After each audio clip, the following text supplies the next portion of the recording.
The government announced reforms to the health and social care system earlier this year, which they hope will help to clear the NHS backlog and also allow Britons to access more affordable care in later life.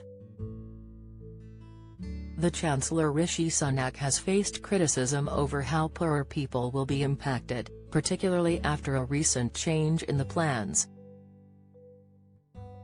Under the proposed reforms, the amount people have to pay for their own care will be capped at £86,000 from October 2023.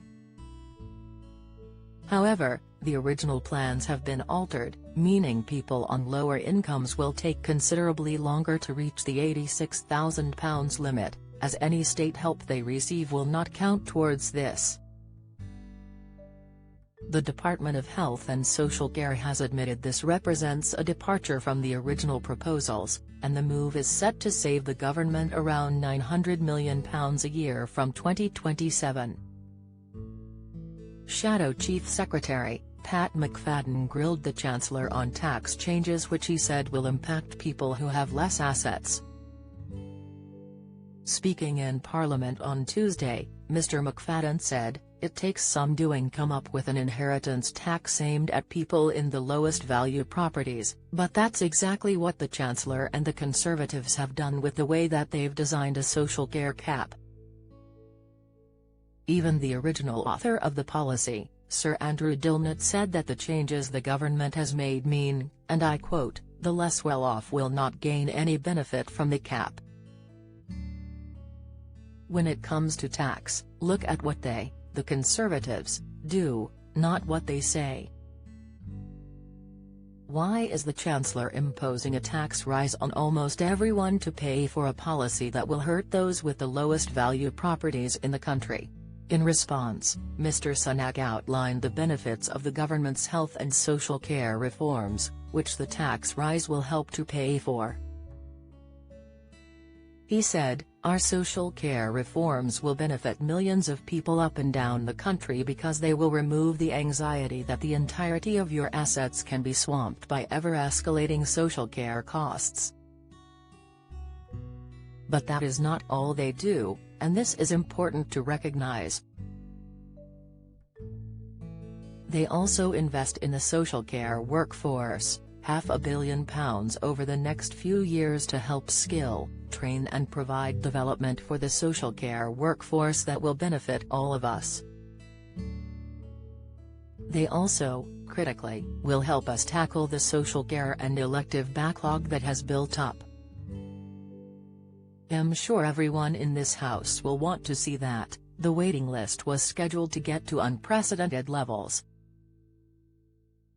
We wanted to tackle that, and that's what this funding will do.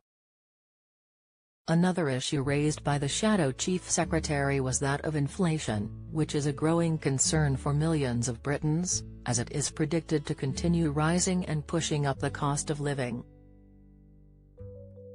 Inflation currently sits at 4.2%, the highest rate of growth in a decade, and Mr. McFadden mentioned that the Bank of England has forecasted that inflation will rise above 5% next year. Mr. Sunak was keen to demonstrate the government's commitment to overcoming the inflation issue and supporting Britons in need during financially challenging times.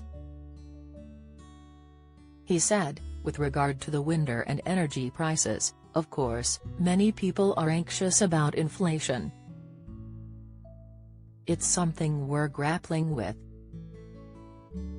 We've put in place multiple different interventions to help with those costs, notably the Household Support Fund, £500 million to help millions of our most vulnerable.